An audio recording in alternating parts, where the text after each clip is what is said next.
হযরত Abu jar রাদিয়াল্লাহু আনহু আছেন, বয়স হয়ে গেছে, কমজোর হয়ে গেছে।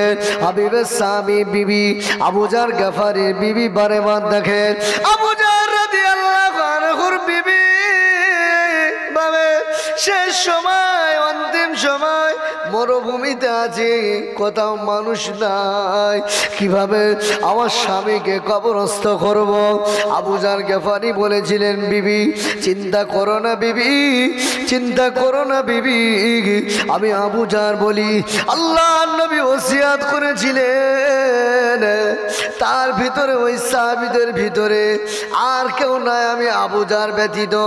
আমার বিশ্বাস আল্লাহর নবী আমি আবু জারের জন্যই ওসিয়াত করেছিলেন। আমি আবু জারের ইন্তেকালটা মরুভূমি স্থানে হচ্ছে, কোনো মানুষ না বিবি, চিন্তা করো না। আল্লাহর নবীর ওসিয়াত অনুযায়ী একদল আগন্তুক চলে আসবে। আল্লাহর নবীর সাহাবী হযরত আবু জার গফারি রাদিয়াল্লাহু আনহু হুজুরের ইন্তেকাল হয়ে গেলেন। আবু জার গফারি হুজুরের বিবি দেখেন একদল আগন্তুক কোথা থেকে যে হাজির হয়েছেন। আল্লাহর নবী ওসিয়াত করেছিলেন, একদল আগন্তুক ব্যক্তি এসে আবু জার গফারি গোসল দেন। আবু জার গফারি হুজুরের জানাজার নামাজ একজন সাহাবী ইমামতি করেছিলেন। এই সাহাবীদের জামাত দল যে আবু জার হুজুরের জানাজার নামাজ পড়ে কবরস্থ করেছিলেন। মন খুলে বলেন না সুবহানাল্লাহ। মরুভূমিতে আছেন, বিবি বারবার দেখছে কেউ নেই, কে আসে কি হবে। আল্লাহর নবী ওসিয়াত করেছিলেন, আবু জার গফারি সেই ওসিয়াতটাই বলেছিলেন, বিবি চিন্তা করো না, আমার নবী বলেছে একদল আগন্তুক আসবেই। মন খুলে বলুন সুবহানাল্লাহ। আপনারা জানেন ওমর রাদিয়াল্লাহু আনহুর সময় এক যুবকের জামিনদার হয়েছিলেন আবু জার গফারি। ওয়াজ শোনেননি? একজন যুবক মদিনাতে আসেন, আমার নবী পাকের রওজা শরীফ জিয়ারত করবেন।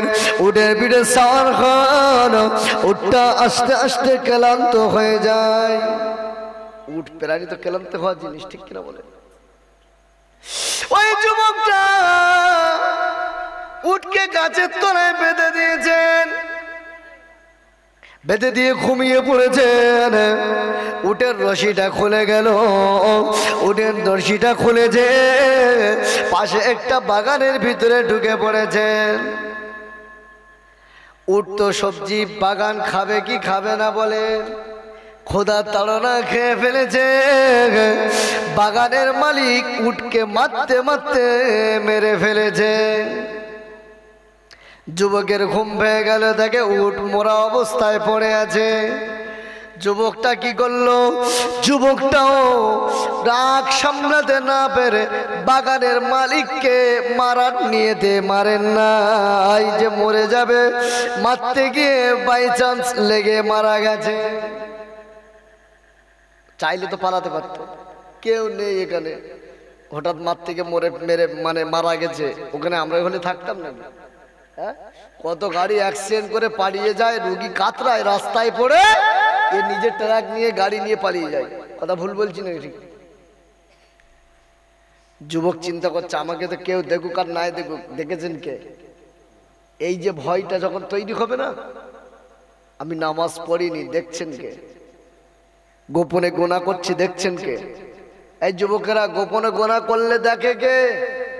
পৃথিবীর মানুষের চোখ আড়াল করে গোনা করা সম্ভব? আমার আল্লাহর চোখ আড়াল করে অন্যায় অপরাধ করা সম্ভব? যেটা কেউ দেখে না সেটা দেখে কে? যেটা কেউ করতে পারে না পারে কে? আল্লাহু আকবার। যুবকটা চিন্তা করছে না, আমি যদি চলে যাই কেউ তো দেখেনি, দেখেছেন কে? আল্লাহ। বাগানের মালিকের ছেলেরা বাগানে এসেছেন, এসে দেখছেন আব্বা হায়াতে নাই, আব্বা মারা গিয়েছে।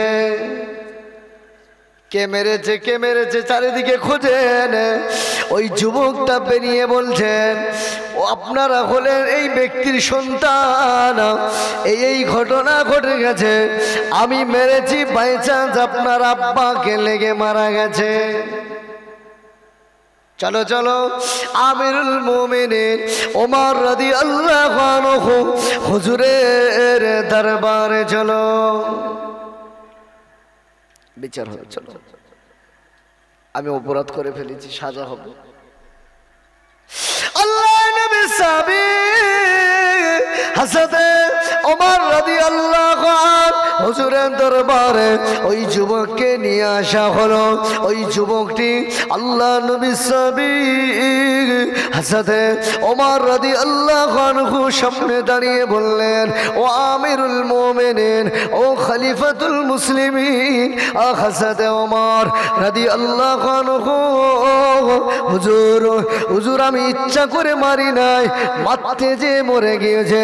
আল্লাহ নবী সাহাবী আপনি আমাকে সাজা শুনিয়ে দেন, আপনি আমাকে সাজা ঘোষণা করে দেন। আল্লাহ নবী সাহাবী ওমর রাদিয়াল্লাহু আনহু ওই যুবককে ইসলামিক আইন অনুযায়ী ফাঁসির সাজা ঘোষণা করে দিয়েছেন, ফাঁসির সাজা শুনিয়ে দিয়েছেন।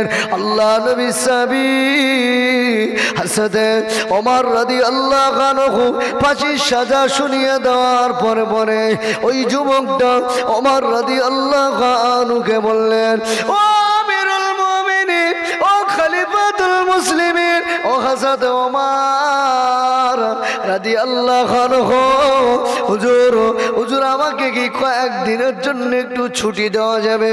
আল্লাহ নবী সাহাবী ওমর বললেন, কি ব্যাপার, ফাঁসির আসামি ছুটি দিলে কি আর আসবে মনে হয়?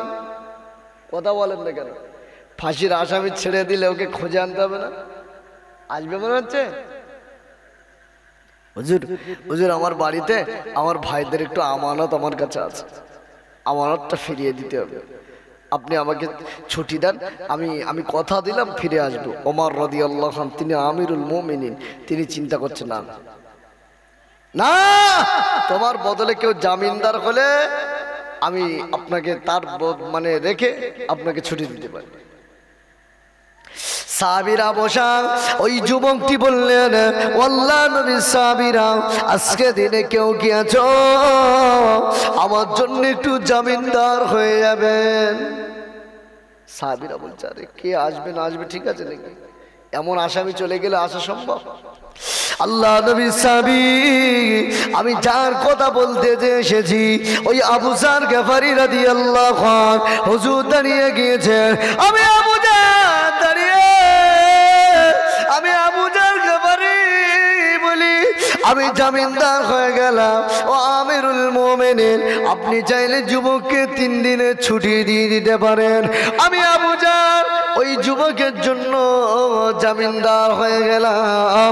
আমিরুল মুমিনিন ওমর রাদিয়াল্লাহু আনহু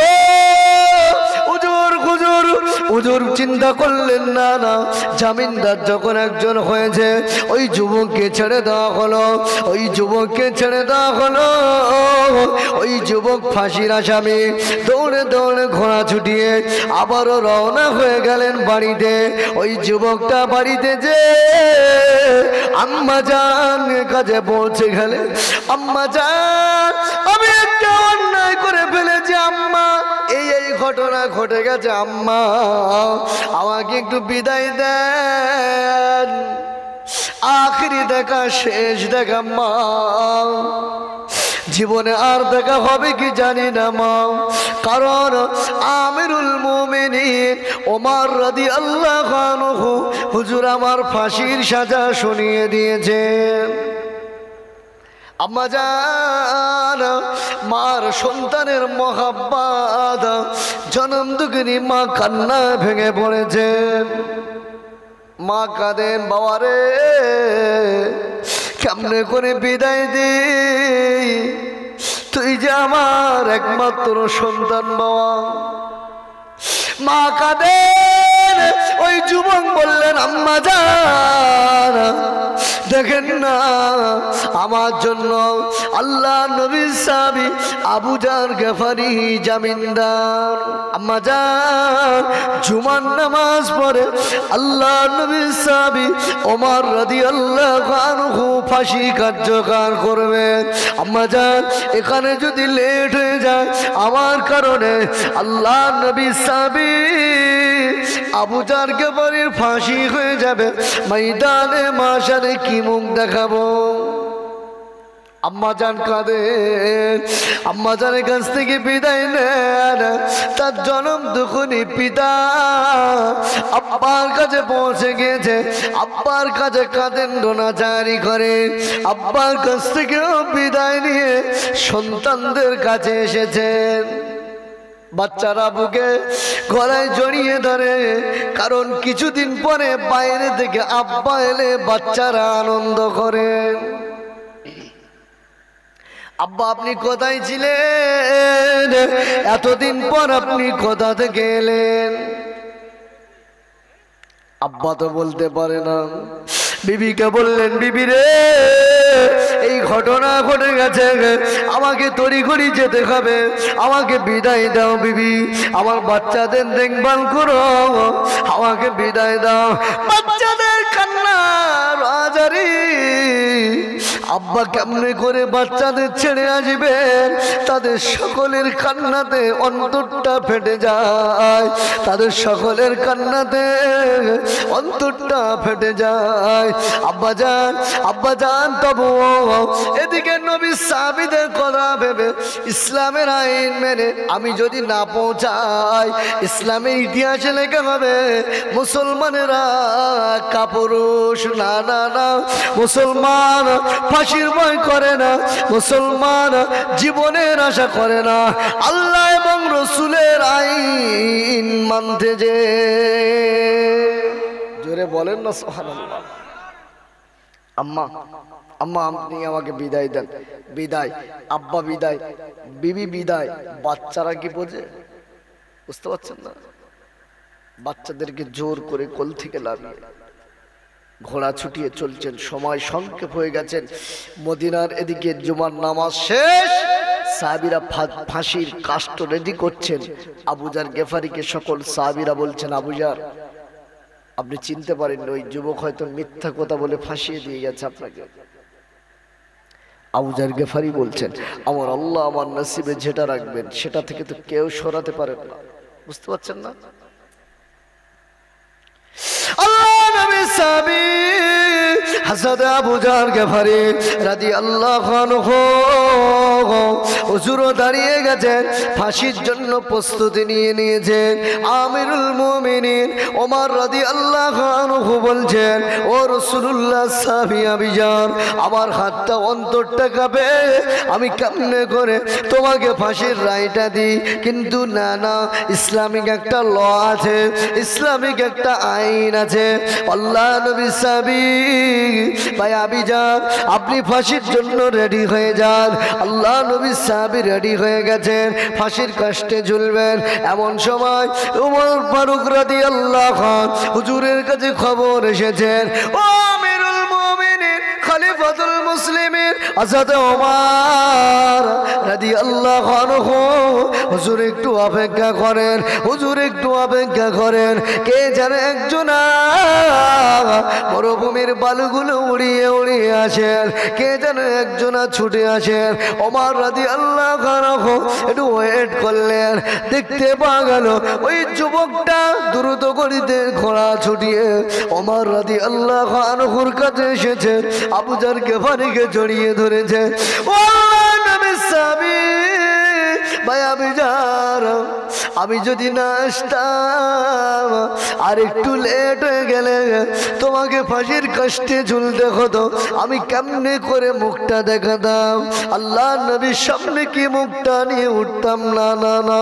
আল্লাহ নবী সাহাবী আবু জার গফারি রাদিয়াল্লাহু আনহু ওমর ফারুক হুজুরকে এবং সকল মানুষদের লক্ষ্য করে ওই যুবকটা সব ঘটনা খুলে বললেন। আবু জার গফারি বললেন, ও আমিরুল মুমিনিন খলিফাতুল মুসলিমিন হযরত ওমর রাদিয়াল্লাহু আনহু, হুজুর আপনি যুবককে ছেড়ে দেন, হুজুর আপনি যুবককে ছেড়ে দেন, আমি আবু জারকে ফাঁসি দিয়ে দেন। ওই যুবক কাঁদেন না, না, এদিকে সেই মামলা দায়ের কর্নেওয়ালা বাচ্চারা দাঁড়িয়ে আছেন, তারা সমস্ত কাজ কীর্তিগুলো দেখছেন, তাদের কথাবার্তা গুলো শুনছেন। বাচ্চারা বুঝতে পেরেছেন না, না, আমাদের আব্বা আর হাতে নাই। কিন্তু এই যুবকের কিছু বাচ্চা আছে, এই যুবকের সন্তানেরা আছে, তারা যদি তাদের আব্বাকে হারায়, আমাদের আব্বা হারানো ব্যথাটা আমরা কষ্ট পাই, ওই বাচ্চারাও কষ্ট পেয়ে যাবে। না, না, মুসলমানদের যে আখলাক, মুসলমান কখনো পিছপা হয় না, ওদা খেলাপ করে না, মুসলমান কাপুরুষের পরিচয় দেয় নয়। আস্থার প্রমাণ হয়ে গিয়েছে ওই মামলা দায়ের করা ব্যক্তির বাচ্চারা হাজির। ও ইসলাম জানে খলিফা আমিরুল মুমিনিন, হুজুর আমরা ক্ষমা করে দিলাম, ফাঁসি আর দিতে হবে না, আমরা মুসলমানদের আখলাক দেখে মুগ্ধ হয়ে গেলাম, আমাদের এখনই কলেমা পড়িয়ে মুসলমান করে দেয়। জোরে বলেন না সুবহানাল্লাহ। তাকবীর দেন, নারায়ে তাকবীর, নারায়ে তাকবীর, দরুদ শরীফ, আল্লাহুম্মা সাল্লি আলা, আওয়াজ করে পড়েন। ও ভাই এটা খুলে দিচ্ছে।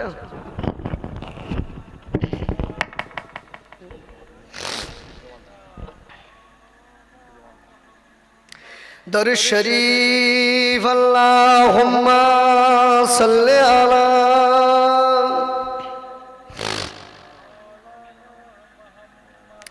ওয়ালা আলি সাইয়্যিদিনা সাল্লাল্লাহু আলাইহি ওয়াসাল্লাম।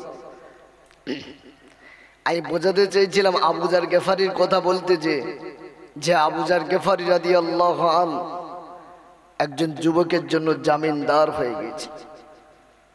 আব্বা বর্তমান সমাজে এরম ওয়াদা খেলাফ আমাদের কাছে মানে মামুলি ব্যাপার হয়ে গেছে, কথা ঠিক কিনা বলেন? টাকা ধার নেওয়ায় মামাতে ভাই, ফুতে ভাই, খালাতে ভাই বলে টাকা ধার নিচ্ছে, টাকা আদায় করতে ওর বাড়ি যে জুতো পাতলা হয়ে যাচ্ছে, কথা বলেন? কি সমাজে পড়ে গেছে, হ্যাঁ? ওয়াদা খেলাফ। ওই আমিরুল মুমিনিন ওমর রাদিয়াল্লাহু আনহু বিচার করেছিলেন, মুসলিম যুবক অপরদিকে ইহুদির যে সন্তানেরা। বর্তমান সমাজে এরম বিচার দিলে কি হয় বুঝতে পারছেন? হ্যাঁ, কোলটানা টানি বিচার আছে না নেই? হ্যাঁ, পক্ষ বিপক্ষের বিচার আছে না নেই? পক্ষ বিপক্ষের বিচারে কথা বলছে, একটা ওয়াকিয়া শোনাবো। আল্লাহ নবী, প্যারা নবী মুহাম্মদুর রাসূলুল্লাহ সাল্লাল্লাহু আলাইহি ওয়াসাল্লাম, আমার নবী পাক সাল্লাল্লাহু আলাইহি ওয়াসাল্লামের সাহাবী, নাম হলো আবু বকর সিদ্দিক রাদিয়াল্লাহু আনহু। চেনেন তো? নাম শুনেছেন তো? এ চেনা নাম না? এ নামে আকর্ষণ আছে না নেই? আল্লাহ নবী সাহাবী হযরত আবু বকর সিদ্দিক রাদিয়াল্লাহু আনহু, হুজুর আমার রাস্তা দিয়ে হেঁটে হেঁটে যায়, একজন ইহুদি, সে বলে আল্লাহ ফকির, মুহাম্মদ ফকির, আল্লাহ ফকির, মুহাম্মদ ফকির। আল্লাহ নবী সাহাবী হযরত আবু বকর সিদ্দিক রাদিয়াল্লাহু আনহু, হুজুরের কথাটা পছন্দ হলো না। আল্লাহ নবী সাহাবী হযরত আবু বকর সিদ্দিক রাদিয়াল্লাহু আনহু, হুজুরের কথাটা পছন্দ হলো না। আল্লাহ নবী সাহাবী আবু বকর সিদ্দিক হুজুর ইহুদির গালে চড় মেরে দিয়েছে। ইহুদির বাচ্চা আল্লাহ নবীর কাছে হাজির হয়েছে। আমার নবীকে এসে বললেন, মুহাম্মদুর রাসূলুল্লাহ সাল্লাল্লাহু আলাইহি ওয়াসাল্লাম, আপনার আবু বকর আমাকে চড় মেরে দিয়েছে। আল্লাহ নবী, আপনার আবু বকরের বিরুদ্ধে আপনার কাছে বিচার দিলাম। আল্লাহ নবী বললেন, না না না, আমার আবু বকর মারতে পারে না, আমার আবু বকর মারতে পারে না। কারণ আল্লাহ নবী বলেছেন, আরহাম উম্মতি বি উম্মতি আবু বকর। আল্লাহ নবী বলেছেন, আশাদ্দুহুম ফি আমরিল্লাহিল উমার বাকার আমার সাহাবী, আবু বকর নরম দিলের সাহাবী, ওমর হলেন শক্ত দিলের সাহাবী। ওমর মারলে মারতে পারে, ইহুদি তোমার দেখা ভুল হতে পারে। ইহুদি বলছে না না না, আবু বকর আমাকে মেরেছেন। এমন কথোপকথন হতে হতে আল্লাহ নবী সাহাবী আবু বকর সিদ্দিক রাদিয়াল্লাহু আনহু হুজুর এসে হাজির হয়েছেন। আল্লাহ নবী বললেন, আবু বকর তুমি কি ইহুদিকে চড় মেরেছো? ইয়া রাসূলুল্লাহ, ইয়া হাবিবাল্লাহ, জি হ্যাঁ আল্লাহ নবী, আমি ইহুদিকে চড় মেরে দিয়েছি। কিসের জন্য? আল্লাহ নবী, ইহুদি বলেছে আল্লাহ ফকির, মুহাম্মদ ফকির, আল্লাহ ফকির, মুহাম্মদ ফকির। আমি আবু বকরের কথাটা সহ্য হয় নাই আল্লাহ নবী, তাই ইহুদির গলে চড় মেরে দিয়েছি। আল্লাহ নবী বললে, ইহুদি আমার আবু বকর কি সত্য বলছে? ইহুদি বলছে না না না না না, আমি আল্লাহকে ফকির বলি না, আবু বকর মিথ্যা কথা বলছে এবং আপনাকেও ফকির বলে গালি দিই নাই। আবু বকর সিদ্দিক কি মিথ্যা কথা বলে মনে মনে? আমার নবী বুঝতে পারছেন আবু বকর সত্য বলছে, ইহুদি মিথ্যা কথা বলছে। তারপরেও আল্লাহ নবী বলছে, আবু বকর তোমার সাক্ষ্য আছে? কি আছে? কেন ইসলাম সাক্ষ্য বহন করে। কি বহন করে? আল্লাহ নবী মুহাম্মদুর রাসূলুল্লাহ সাল্লাল্লাহু আলাইহি ওয়াসাল্লাম, আমার নবী পাক সাল্লাল্লাহু বললেন, ও বাবা আবু বকর সাক্ষ্য আছে বাবা? না না না ইয়া রাসূলুল্লাহ, আমি আবু বকর ওখানে একা ছিলাম। আল্লাহ নবী বললেন, আবু বকর ইসলামিক আইন হলো আল বাইয়িনাতু আলাল মুদ্দাইন আল আমিনু মান আলকার। আবু বকর সাক্ষ্য দরকার বাবা। ইহুদির বাচ্চাকে আল্লাহ নবী বললেন, আমার আবু বকরকে একটা চড় মেরে আদায় করে নাও। ইহুদির বাচ্চা আনন্দ চিত্তে হাতার দাঁত জামার খাতা দোকানে গুটিয়ে নিয়েছেন। গুটি গুটি পায় আল্লাহ নবী সাহাবী আবু বকর সিদ্দিক রাদিয়াল্লাহু আনহু হুজুরকে চড় মারবেন। আবু বকর হুজুরকে মেরে আদায় করে নেবেন। পায়ে পায়ে যায়। আল্লাহর পক্ষ থেকে আল্লাহ জিবরাইল আমিন আলাইহিস সালামকে ডাকলেন, ও আমার ফেরেশতা জিবরিল, চলে যাও চলে যাও, আমার হাবিবকে যে বলো, আমার নবীকে যে বলো, আমি আল্লাহ পাক নিজে কানে শুনেছি, আমি আল্লাহ শুনেছি ইহুদির বাচ্চা ফকির বলে গালি দিয়েছে। ইহুদির বাচ্চা এখন মিথ্যা কথা বলছে। আল্লাহ নবী মুহাম্মদুর রাসূলুল্লাহ সাল্লাল্লাহু আলাইহি সাল্লাম হুজুর পাকের কাছে জিবরাইল আমিন আলাইহিস সালাম এলেন। আল্লাহ নবী মুহাম্মদুর রাসূলুল্লাহ সাল্লাল্লাহু আলাইহি সাল্লামকে জিবরাইল আমিন এসে সালাম দিলেন, আসসালাতু আসসালামু আলাইকা ইয়া রাসূলুল্লাহ, আসসালাতু আসসালামু আলাইকা ইয়া হাবিবাল্লাহ। হুজুর ইহুদির বাচ্চা মিথ্যা কথা বলেছে। আল্লাহ নবী আল্লাহ পাক আমি জিবরাইলকে পাঠিয়েছেন, আল্লাহ পাক পাঠিয়ে দিয়েছেন, আবু বকর সত্য বলেছে। জোরে বলেন না সুবহানাল্লাহ, মন খুলে বলেন না সুবহানাল্লাহ। তাকবীর দেন, নারায়ে তাকবীর, নারায়ে তাকবীর। আল্লাহ নবী বলছে, ইহুদি দাঁড়িয়ে, তুমি মিথ্যা কথা বলেছো। আল্লাহর পক্ষ থেকে জিবরাইল আমিন এসে আমি রাসূলুল্লাহকে বলেছে আমার আবু বকর সত্য বলেছে। জোরে বলুন, মন খুলে বলেন। আমি এই কথাটা বোঝাতে যে কেন বলেছি, আল্লাহর নবী তো চাইলেন আমার আবু বকর আমার কাছের মানুষ, ভুল করতেই পারে, বুঝতে পারছেন না? এই ইহুদি ফিরে যাও, তোমার কোনো বিচার হবে না। এইটা করেছে কি? আবু বকর সাক্ষ্য নেই, ইহুদি বলেছে। আমি নবী না রায় দিলাম, আমি নবী এখন বিচারক, কোল টানাটানি পক্ষের না। আমি নবী বলছি ইহুদিও চড় মেরে আদায় করে নেবে। বিচার দেখেছে? কোল টানাটানি না। আমার আপনার সমাজে দেখতে পাওয়া যায় আমার আপনার সমাজে দেখতে পাওয়া যায়, দেখা যায়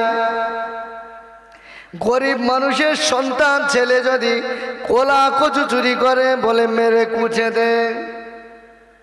বড় বড় লেভেলে যারা আছে একটা কলমের খোঁচায় এই যাদব পাটির রাস্তা খেয়ে নিয়েছে। কথা বলেন না কেন? এই বিচার হবে কি হবে না? কথা বলেন। বিচার আল্লাহর কাছে আমার আপনারকে হিসাব দিতে হবে। কথা বুঝতে পারছেন না? কি করবেন, কি করছেন ভাবেন। ও মুরব্বিয়ানে কামেরা, ও নবী পাকের আশিকেরা, কান খা করে শুনে রাখেন। আব্বা জীবন তৈরি করার কথা বলেছিলাম, আমি বলেছিলাম সুফি ফাতে আলী ওয়াইসি হুজুর ওয়াজ করেছিলেন, মুজাদ্দিদুজ্জামান ওয়াজ শুনেছিলেন, আমল করেছিলেন, জীবনে বাস্তবায়ন করেছিলেন, আল্লাহর বড় ওলি হয়েছিলেন। মুজাদ্দিদুজ্জামানের পাশেই ফুরফুরা ইসালে সব জানেন তো, 21, 22, 23 ফাল্গুন, আপনার জান না? ফুরফুরা রিসালে সাহাব 21, 22, 23 ফাল্গুন বাংলার বিভিন্ন প্রান্ত থেকে মানুষ আসে। ওই ইসালে সাহাব মুসাদ্দিদুজ্জামান হুজুর 250 গ্রাম বাতাসা দিয়ে শুরু করেছিলেন। মন করে বলেন না সুবহানাল্লাহ, আওয়াজ করে বলেন সুবহানাল্লাহ। তকবীর দেন, নারাই তাকবীর, নারাই তাকবীর, নারাই তাকবীর। ও মুরব্বিয়ানে কামেরা, আজকা ফুরফুরা ইসালে সাবে যে ফুরফুরা 21, 22, 23 ফাল্গুন কত হাড়ি বিরিয়ানি হয়, গোনা হয় কি? কথা বলেন। বরকত আছে না নেই? অল্প খেলে পেট ভরে বলে মনে হয়। কথা বলেন না কেন? আল্লাহর ওলিদের একটা ফয়েজ আছে না নেই? আল্লাহর ওলিদের বরকত আছে না নেই? আল্লাহর ওলিদের রুহানি নেক দোয়া আছে না নেই? ফুরফুরা 21, 22, 23 ফাল্গুন ঈসা আলী রাদিয়াল্লাহু আনহু বলেছিলেন, আবিজার আমার সঙ্গে নবী পাকের কাছে যাবেন, তবে আমার একটা কথা হলো আমার পিছনে পিছনে হেঁটে হেঁটে যাবেন, আমাকে অনুসরণ করতে করতে যাবেন। কিন্তু যদি কোনো কপ্পার কোরাইশ দেখে ফেলে, যদি কোনো কপ্পার কোরাইশ দেখতে পায়, আপনাকে শাস্তি দিতে পারে। আলী রাদিয়াল্লাহু আনহু একটি বুদ্ধি বলে দিলেন, আবুজার আমার পিছনে যখন হেঁটে হেঁটে যাবেন, তখনই যদি কোনো ব্যতিক্রম ঘটনা ঘটে যায়, আমি আলী জুতো ঠিক করার বান করে দাঁড়িয়ে যাব, তুমি কিন্তু আমার পায়ে দিয়ে হেঁটে চলে যাবে, যাতে করে কপ্পার কোরাইশরা না সন্দেহ করে।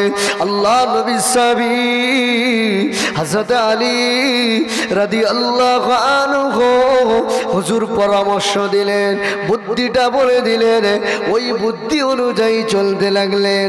আল্লাহ নবী সাহাবী হযরত আলী ইবনে আবি তালিব রাদিয়াল্লাহু আনহু হুজুর আমার আগে আগে হেঁটে হেঁটে যায়।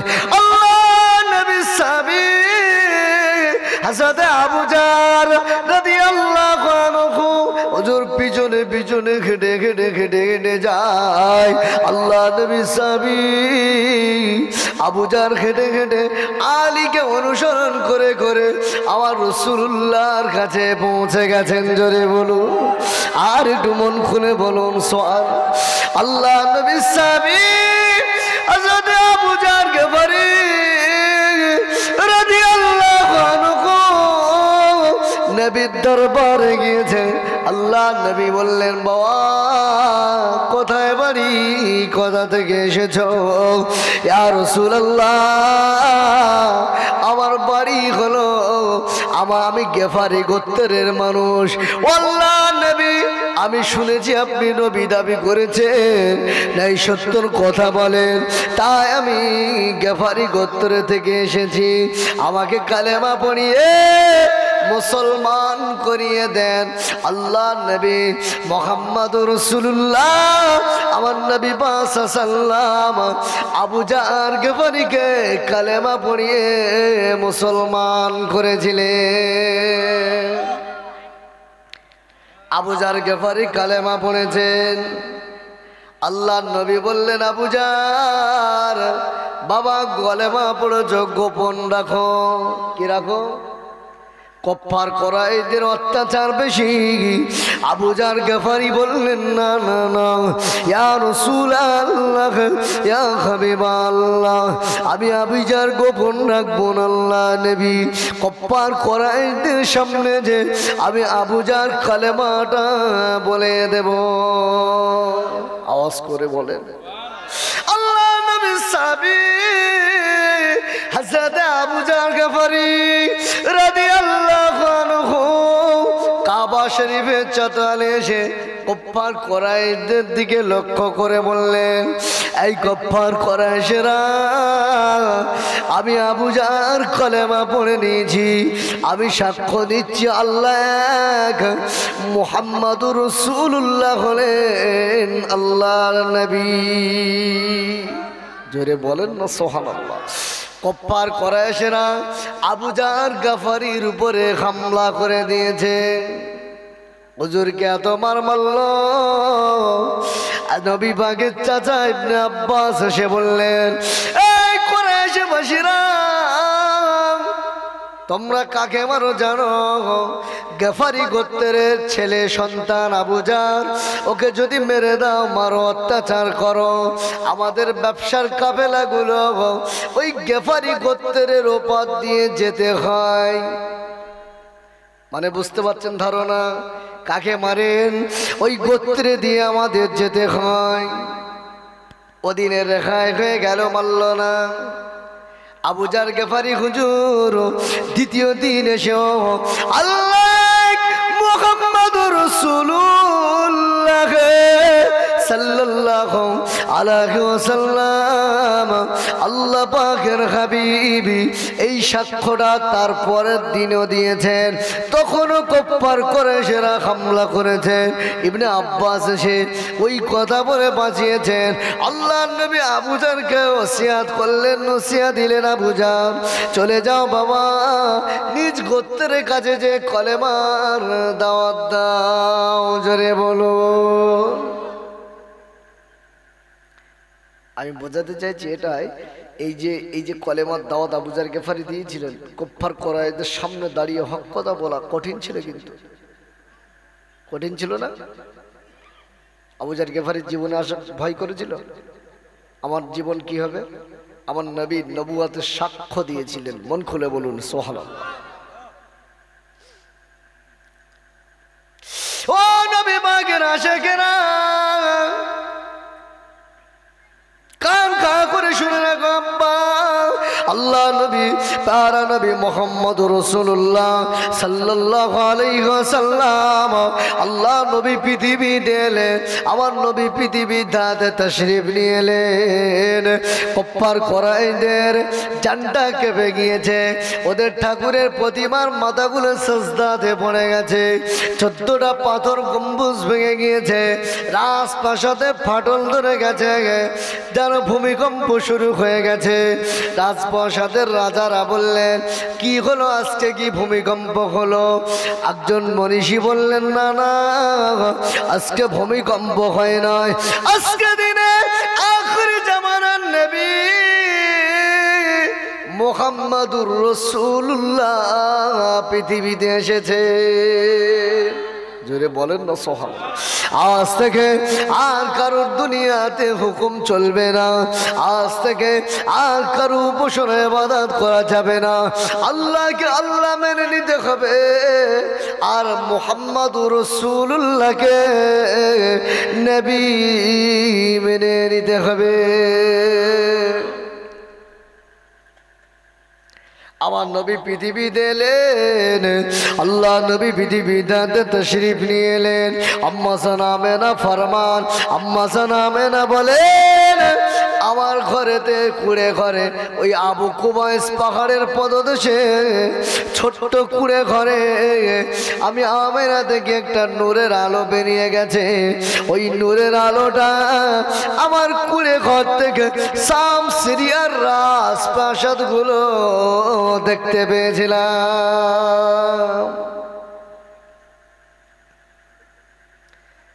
প্রথম জীবন ইসলাম গ্রহণ করা, কবুল করা, কলেমা পড়া প্রচুর কষ্টের ব্যাপার ছিল। আল্লাহর নবীকে কতবার মারার চেষ্টা করেছে জানেন? তার ইয়াত্তা নেই। আল্লাহর নবী কালেমার দাওয়াত দিতে পিছপা হয়নি। আল্লাহ নবী সাহাবী হযরত আবু জার গফারি রাদিয়াল্লাহু আনহুর কথা আমি আপনাদের কাছে বলছিলাম। আব্বা, আল্লাহ নবী সাহাবী হযরত আবু জার গফারি রাদিয়াল্লাহু আনহু আমার নবী পাকের ইন্তেকালে পরে নিরালায় বসবাস শুরু করলেন, মরুভূমিতে বসবাস শুরু করলেন। আল্লাহর নবী বলেছিলেন, ও বাবা সাহাবীরা, তোমাদের ভিতরে একজন ব্যক্তি যার মরণটা হবে মরুভূমির নিকটে, মরুভূমি স্থানে। ওই ব্যক্তিটার মরণের সময় কেউ থাকবে না, কিন্তু হঠাৎ একজন আচমকা মানুষ হাজির হয়ে ওই ব্যক্তির জানাজায় অংশ নেবে, তাকে দাফন কাফনের ব্যবস্থা করবেন। আল্লাহ নবী সাহাবী